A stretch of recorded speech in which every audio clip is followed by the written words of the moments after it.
Tonight's video is about density, which is our first learning target in the matter unit for chemistry. On the yellow unit organizer, you should fill in what's in slot 3. You should pause the video and do that. Now on this note sheet, we're going to label it number 3, and it should say density notes. And the first question we need to ask ourselves is, what is density? And density is how much matter is packed into an object's space.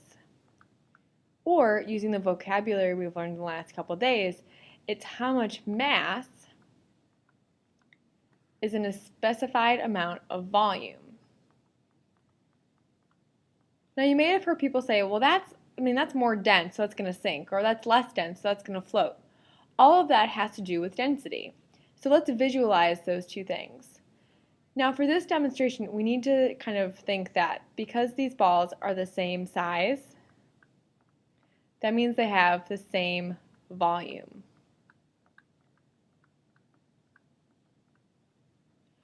Now did you know that if a bowling ball is about 10 pounds, that means it has like 4,545 grams worth of matter put into it? And that if a volleyball is 3 pounds, that means it has about 1,300 grams worth of matter in it. Now I'm sure you'd agree with me that you'd rather get a volleyball thrown at you than a bowling ball. And that's because in this bowling ball, there's actually just a lot more stuff. So we would color this in compared to the volleyball, where there's less stuff packed into the same amount of space.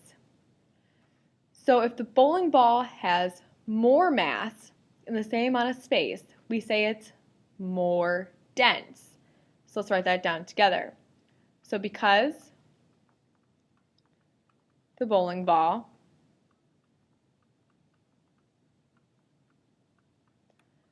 has more matter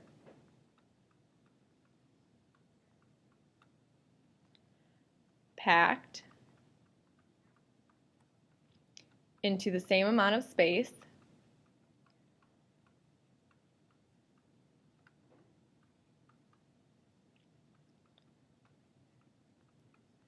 it's more dense. And the same idea for the volleyball. It's the same amount of space, but there's less matter, so that means it's going to be less dense.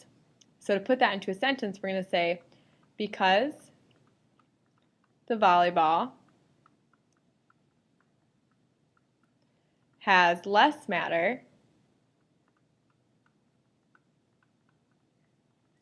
packed into the same amount of space,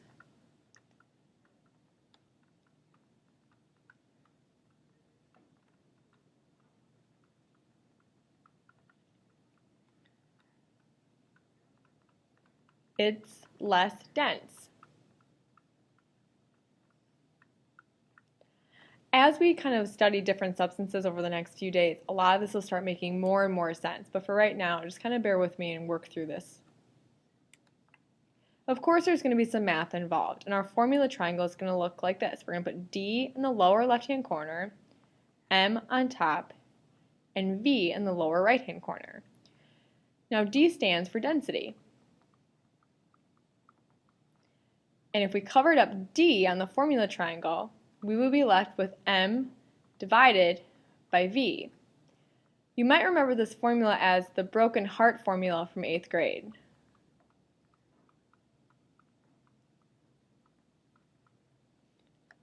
M stands for mass, and if we're solving for mass, we would have to have density, and we'd multiply it to volume. And mass is always going to be in grams, not kilograms like we had in physics, but it's going to be in grams.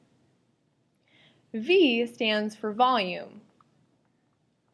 And if we need to solve for the volume of an object, V would be equal to the mass of the object divided by its density. And for volume, we have two types of units that we learned about on Monday.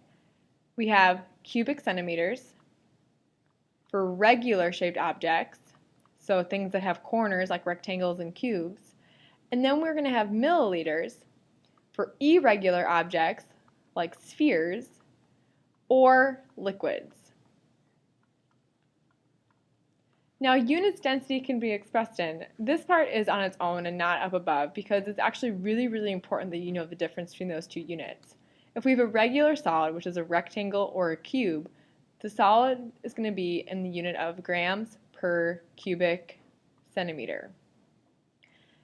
And if it's an irregular solid or a liquid, it's going to be grams per milliliter.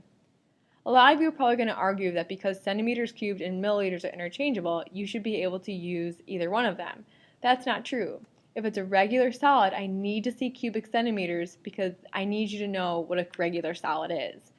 And if it's an irregular solid or a liquid, you need to use milliliters because I need to know that you know that what an irregular solid or a liquid is. Now let's go over some sample problems. It's the same kind of format we did in physics. We're going to read the problem out loud and circle and underline what we're given and what we need to find. What would the density of a soda be if it has 700 grams of matter in a 350 milliliter container? We're looking for density. It has 700 grams. If I look at grams, it means it's my mass. In a 350 milliliter container, this is my volume because that milliliter unit. Density is equal to mass over volume. My mass is 700 grams. My volume is 350 milliliters. So 700 divided by 350 is equal to 2. And because I have grams over milliliters, my unit's going to be grams per milliliter. This means that for every milliliter worth of space, there's 2 grams of matter put into it. Our second problem asks, how much mass would a metal have that has a density of 10 grams per cubic centimeters and takes up 30 cubic centimeters? I'm looking for mass, and it says a density of 10 grams per cubic centimeters and takes up 30 cubic centimeters. Well, if I look up here, cubic centimeters goes with volume, and that means I'm dealing with a regular shaped object, so it's going to have a lot of corners. So mass is equal to D, density, times volume. So 10 gram per cubic centimeter times 30 cubic centimeters is going to be equal, so 10 times 30 is equal to 300. And my unit, let me think. I'm dealing with mass. I'm looking for mass. And so I'm going to look up here, and my unit for mass is always going to be the gram. Question number 3 says, if water has a density of 1 gram per milliliter and there is 40 grams of water, how much volume would you expect to have? So I'm looking for volume, and I'm given a density of 1 gram per milliliter and 40 grams. And I'm going to look at grams. Looking up here, grams has to do with mass. So my formula for volume is equal to mass divided by density.